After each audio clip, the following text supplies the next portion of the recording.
mo ba ang totoo sa pagnenegosyo? Walang magic formula. Yung mga nakikita mong successful ngayon, hindi yan overnight success.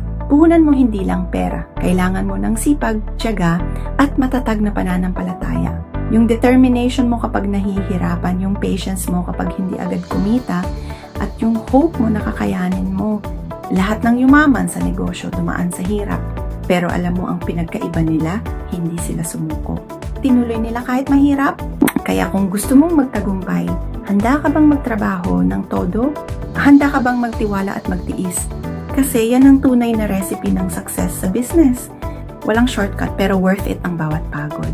At 3 taon na kaming may negosyo ng asawa ko at wala kaming alam nung nagsimula. Pero nandito pa rin kami, kumikita. Ang secret, 1 beses lang kaming naglabas ng puhunan, tapos tuloy-tuloy na ang kita. Parang planted tree lang yan, mag-effort ka sa simula, tapos bunga naman forever.